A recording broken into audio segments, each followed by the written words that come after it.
211, 212, 213페이지 보면 제목이 납치설이라고 되어 있죠. 떨어질 납, 이빨, 이. 그래서 이가 빠지고 났었다. 그거에 대한 이야기를 할 거예요. 엄청 불편하지. 아, 나 고기 너무 좋아하는데 이가 부실해서 나중에 나이 들어서 고기 못 씹어 먹으면 너무 슬플 것 같아. 이렇게 잘 관리해야지. 시작할게요. 무술년에 나는 66이 되었습니다. 설이라고 하는 것들, 글의 종류를 따지면 설, 그리고 크게 따지면 교술갈래. 아, 여기에서의 나는 글쓴이 자신이지? 맞아, 맞아. 66이 되었다. 어우, 이 시절에 엄청 오래 사셨네. 앞니하다가 까닭없이 빠져버렸다. 아니야, 까닭없이 빠진 거 아니야. 사실은 노화해서 빠진 거지. 갑자기 입술이 일그러지고 말이 새며 얼굴이 비뚤어지는 것을 느꼈습니다. 이가 빠져서 생긴 어려움. 거울을 들고 살펴보니 다른 사람 같아 깜짝 놀라 거의 눈물이 줄줄 흘러내릴 것만 같았습니다. 어떻게 이가 빠져서 얼굴이 흉하게 되었기 때문에 충격받았지.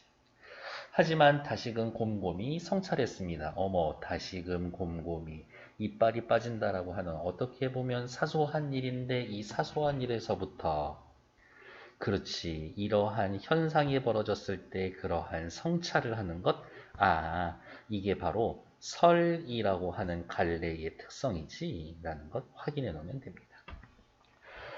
사람은 태어나 늙을 때까지 그 사이에 길든 짧든 간에 단계가 많기 마련이다. 갓난아이가 죽으면 이가 아직 나지 않았고 안녕! 212페이지 67살에 죽으면 아직 이를 갈지 않은 상태다. 8살부터 60이나 70 사이에 죽으면 영구치를 가는 것이다. 그렇대요. 다시 80살부터 100살을 넘기게 되면 다시 이가 난다. 이게 진짜냐? 난 잘 모르겠는데. 내가 산 횟수를 따져보니 거의 4분의 3을 살아서 이의 나이 또한 한갑자가 되었다. 내 이빨 난 지 60년이 됐어. 그렇다면 짧다고는 할 수가 없다. 오래 썼네. 더욱이 올해는 사람들이 많이 죽어서 줄줄이 황천길로 돌아간 사람들이 이루 셀 수가 없지만 능히 이가 빠진 상태로 귀신이 된 사람은 몇이나 되겠는가? 이가 빠진 상태로 귀신이 되었다라는 건 어떻게 아주 나이를 많이 먹은 상태로 죽은 사람이 어떻게 있겠는가? 이것으로 스스로를 달래니 또 어찌 슬퍼하겠는가? 그래, 내가 오래 살았다라는 증거구나. 라고 이야기를 하고 있는 거겠죠. 더 이상 슬퍼하지 않아야 되겠다. 서리법을 써서 슬퍼하지 않겠다라고 다짐을 하고 있네. 생각했네요. 하지만 설이라는 갈래의 특징. 결국엔 슬퍼하지 않을 거예요 라고 해놨으니까 니은 주어져 있는 거 옆에다가 뭐 요 정도로 정리를 할까? 뭐라고? 내 신체의 변화가 생겼죠. 변화에 대한 긍정적 인식.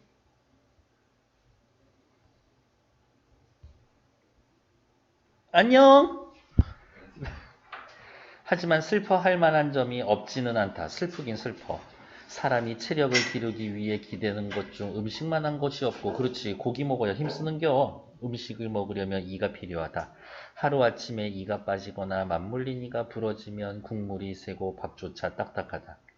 살코기를 씹으려고 해도 문득 고약한 지경을 만나게 된다. 밥상을 마주할 때마다 난처한 근심이 생기니 장차 쇠약해진 몸뚱이를 붙들어 지켜낼 수가 없다. 매미처럼 배는 홀쭉하고 거북이처럼 창자처럼 굶주리가 될 테니 이것은 근심할 만한 일이다. 단락 전체가 사람이 여기에서부터 여기까지 이가 빠진 것에 대한 부정적 인식. 이가 빠지면 불편하긴 하겠지. 부정적 인식이 계속 나올 거라서 1 이렇게 번호를 좀 매겨 놓을게요.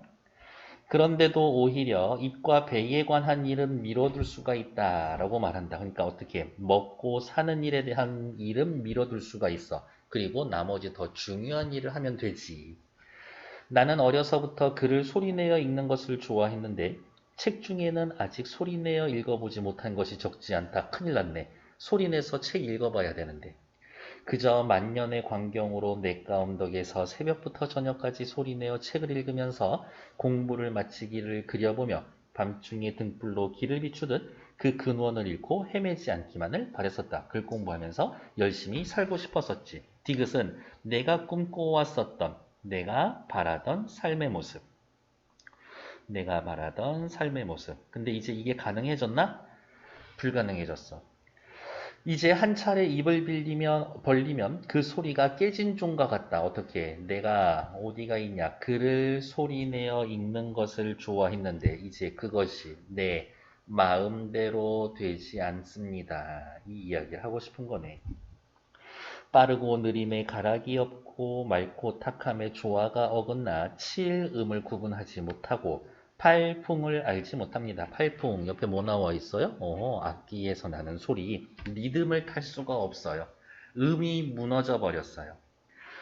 처음엔 낭낭하게 하려 하다가도 나중에는 말을 더듬게 되니 왜? 이가 빠져서 그저 서글퍼져서 책 읽기를 그만두고 만다. 덕성이 나태해져서 책을 읽지 못하니까 덕성이 나태해져서 이 마음을 유지할 수가 없으니 이것이 슬퍼할 만한 일 중에 가장 큰일이다. 이가 빠진 것에 대한 부정적 인식 두 번째. 부정적 인식 정리하면 요거죠. 소리를 내서 책을 읽지를 못합니다. 낭독하지 못하니 덕성이 나태해져. 열심히 공부하고 싶었던 이 마음, 위에 밑줄 그어 있던 디귿에 해당되는 거죠. 디귿을 유지할 수가 없어. 그래서 슬퍼하게 되었다. 한편 또다시 생각해봤다. 이 아저씨 이가 빠지고 난 다음에 속상한데? 아니야, 괜찮아. 뭐 받아들여야지. 그런데 나쁜 일이 생각나. 부정적인 일이 생각나. 그러던 중에 또 한 번 곰곰이 생각해봤다. 내가 나이는 많지만 몸은 가볍고 건강하다. 부러운데? 걸어서 산을 오르고 온종일 말을 타기도 한다. 천리가 넘는 길에도 다리가 시거나 등이 뻐근한 줄 모른다. 내 연배를 살펴봐도 나만 한 사람은 보기가 어렵다. 어떻게 자신의 체력에 대해서 자랑스러워.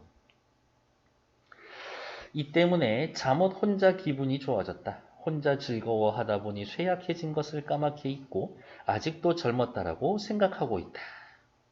어떤 일을 만나면 멋대로 행동하고 흥에 겨워서 먼 데까지 갔다 반드시 몹시 피곤한 지경이 되어서 돌아오곤 말았었다. 자신의 체력에 대해서 과신했다가 생겼었던 문제점을 경험을 통해서 이야기해주고 있죠. 자신의 체력을 과신했다가 생긴 문제점을 경험을 통해 얘기해준다. 산만하여 수습을 못함으로 스스로 맹세하기를 자취를 거두고 한가로이 쉬면서 1년 내내 문을 나서지 않을 작정이기도 했었다. 조심조심 해야지. 하지만 예전 하던 버릇에 얽매여서 예전 하던 버릇은 어떤 거예요? 요거죠. 혼자 즐거워하다, 쇠약해진 것을 모르고 젊었다라고 생각하던 것. 그래서 흥에 겨워 먼 곳에 갔다 피곤한 지경이 돌아왔었던 거. 요 이야기를 하고 있는 거네. 저녁에 후회하고도 아침이면 되풀이했었다. 대개 쇠하고 성함의 경계가 분명치 않아 그때그때 감당해낼 수 있었기 때문이다. A라고 묶어놓은 부분에는 늙었어. 인정해야 돼. 늙음을 인정하지 않으면 문제가 발생한다라는 걸 깨달았지. 하지만 이러한 실수를 자꾸 여러 번 반복했어요. 그런 얘기 하는 거겠네. 이제 느닷없이 얼굴이 형체가 일그러져 추한 꼴이 드러났다. 이 꼴로 사람 앞에 나서면 스스로 놀라 슬퍼하지 않을 사람이 없다. 그럴진데 내가 비록 잠깐이나마 늙음을 잊고자 한들 그럴 수가 없다. 늙음을 이젠 잊을 수가 없어요. 왜? 느닷없이 형체가 일그러져 추한 꼴이 드러났으니까. 이제부터 비로소 노인으로 자처하게 된 셈이다. 선왕의 제도에 나이가 60이 되면 마을에서 지팡이를 짚고 군복을 입지 않으며 군복을 입지 않는다라는 건 군역에서 제외가 됩니다. 직접 배우지도 않는다고 했다. 내가 일찍이 얘기를 읽었음에도 이 뜻을 익히지 않았으므로 한껏 망령된 행동이 많았다. 이제 그 잘못을 크게 깨달았으니 날이 어두워지면 들어가 쉴 수가 있을 것이다. 이가 나를 일깨워 준 것이 많은 셈이다. 이가 빠진 것을 통해서 어떻게 깨달음을 얻을 수 있었습니다. 여기에서 일깨워 준 것의 내용을 쓰세요라고 이야기를 하면 자연의 이치에 순응해야 합니다. 순응해야 함. 나이 들고 노인이 됐으면 그것에 맞게 행동하자 이거죠. 주자는 눈이 멀어 존양에 전념하게 되자. 존양이면 뭐예요? 본심을 잃지 않도록 착한 성품을 기름. 도리어 눈이 멀지 않은 것을 안타까워했다. 바로 요게 자연의 이치에 순응하는 삶의 예지. 이렇게 말한다면 내 이가 빠진 것도 너무 늦었다. 이가 빨리 빠졌으면 내가 깨달음이 더 빨랐을 텐데. 형체가 일그러지니 고요함에 나아갈 수가 있고 말이 헛나오니 침묵을 지킬 수가 있다. 고요해질 수 있어. 침묵을 지킬 수 있지. 살코기를 잘 씹을 수 없으니 담백한 걸 먹을 수가 없고 경전 외는 것이 매끄럽지 못하다 보니 마음을 살필 수가 있게 된다. 고요함에 나아가면 정신이 편안해지고 침묵을 지키면 허물이 줄어든다. 이가 빠져서 생긴 장점. 이가 빠졌을 때의 장점. 좋은 점. 담백한 것을 먹으면 복이 온전하고 마음을 살피면 도가 모인다. 그 손익을 따져보면 얻는 것이 훨씬 더 많지 않겠는가? 이가 빠져서 내가 잃어버린 건 이빨 하나지만 이것 말고도 내가 원하는 것이 더 많았습니다.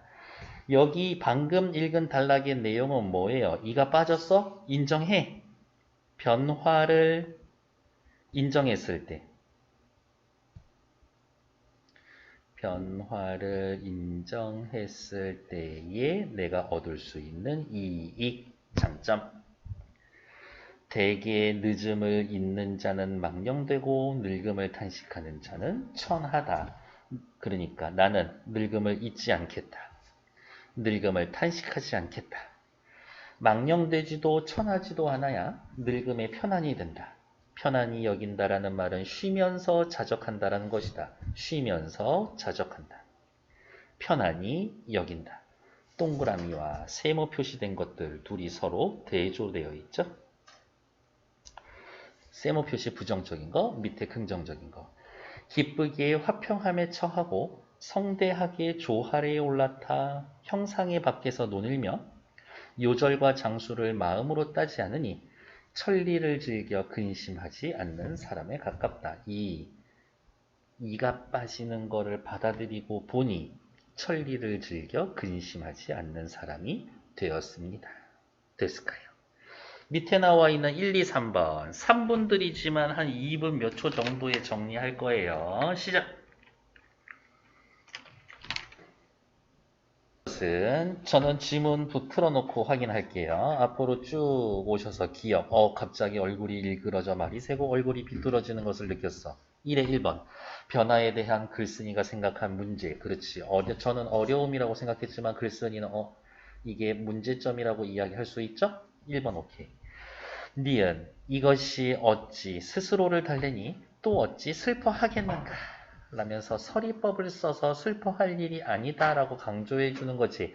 자문자답 아니고 독자가 궁금해하는 걸 밝히는 것도 아니죠. 2번 틀렸지. 디귿. 만년의 광경으로 책 읽으면서 살고 싶었었는데. 비유의 방법을 활용하여 글쓴이가 바라고자 하던 바, 일단 바라고자 하던 바. 그렇죠. 어디가 있냐? 여기. 밤중에 등불로 길을 비추듯 바로 이러한 게 비유법이죠. 문학에서 비유법이 쓰였습니다 라고 하면 어렵게 생각할 필요 없어. 딱 세 가지만 기억해. 직유법, 은유법, 의인법. 거의 이 세 가지 중에 하나로. 의인법. 이 세 가지 중에 하나로 확인이 될 겁니다. 다음 리을 볼게요. 리을은 뒤에 있나? 그러네. 리을, 주자는 눈이 멀어와 조선시대 유학자인데 주자 하면 완전 갑이지. 권위 있는 사람의 사례를 제시해서 자신의 생각에 근거를 드러내고 있습니다. 여기 보세요. 리을 바로 앞에 이미 자연의 이치에 순응해야 한다라고 얘기했죠? 주자도 똑같은 이야기를 하고 있지? 그러니까 리을 괜찮지. 다음 미음. 고요함에 나아가면 정신이 편안해지고 침묵을 지키면 허물이 줄어질 겁니다. 뭐 하면 뭐 하고 뭐 하면 뭐 합니다. 라고 해놨으니까 대꾸법 쓰여져 있죠. 대꾸를 사용해서 말하고자 하는 말을 강조한다. 됐어. 1번의 답은 2번. 2번 문제 확인할게요. A와 B에 대한 이해로 적절한 것은 또다시 앞으로 돌아와야 되겠네. A 어디야? 다시 읽지 않을 거예요. 요 부분 어느 부분 체크를 하시면 되나? 여기 체크하시면 되겠네. A 부분은 늙음을 인정하지 않으면 문제가 생깁니다. 라고 이야기해놨었던 이 부분에 대해서 2번 볼게요. A에서의 제기된 문제. 오케이. 기다려. A의 사건이 원인이 돼요. 그럴 수 있어. 3번. A에 나타난 현실 인식이 그렇지. 문제가 발생한다고 인식했어. 오케이. A에서 B로 변하면서 글쓴이의 정서적 좌절? 글을 방금 읽어봤지만 글쓴이가 막 좌절하고 이러는 부분은 없었어. 그러니까 일단 4번 탈락. 5번. A에서 B로 인식은 외모의 변화를 인정하는 것에서 비롯됩니다. 그러면 A에서는 외모의 변화를 인정하지 않은 거고, 그쵸? 뒤에 나와 있는 이 B는 외모를 변화를 인정하는 건가? 인정하는 거죠. 그러니까 일단 답은 5번 될 거고. 다음 2의 1번 다시 볼게요. A에서의 제기된 문제. B에서 사실로 확정? 아니요. 이미 내가 늙었다라는 거는 A에서 확정이 되어 있죠. 1번 탈락. 2번. A에서 늙음을 인정하지 않아 발생한 문제. 그러면 B에서 그 문제 상황이 구체적으로 나타나나? B에서는 그것에 대한 반대 인식을 드러내주죠. 2번 탈락. 3번. 구체화되는 것도 아니고. D로 가면 B로 가면서 정서적으로 좌절, 절망하고 있는 것도 아니고. 그래서 아까 확인했듯이 1번에 2번, 2번의 답은 5번 정도로 확인해 놓으시면 되겠죠. 다음 페이지. 개인적 체험, 체험에 대한 인식, 이러한 인식을 바탕으로 한 깨달음. 개인적 체험은 뭐예요? 1번. 가에서는 이가 하나 빠져 얼굴이 변하는 체험. 아주 좋아, 괜찮아. 2번. 나에서는 가와 관련된 긍정된 인식과 부정된 인식. 그렇죠. 이가 빠져서 좋은 점, 나쁜 점 둘 다 얘기해 주잖아요. 3번. 다에서는 이러한 깨달음. 글쓴이는 가의 상황에서 자연의 순응의 태도를 갖는 것이 이치다. 그렇지. 자연에 순응하는 태도. 사람 나이 들면 이 빠지는 거야. 받아들여. 괜찮아. 4번. 다에서 글쓴이는 늦음을 잊거나 탄식하는 사람들에 대해 비판적인 태도. 우리 아까 세모 표시했죠? 5번이 답이겠네. 틀린 거. 다에서 글쓴이는 요절과 장수의 차이는 늙음을 편하게 여기는지의 여부에 따른 큰일 날 소리 하고 있네. 요절과 장수의 차이를 어떻게 두지 말라라고 이야기를 하는 거지. 뭐 늙음을 편안히 여기면 요절하고 편안히 여기지 않으면 장수하고 그런 건가? 택도 없는 소리지. 틀린 건 5번. 잠시만요.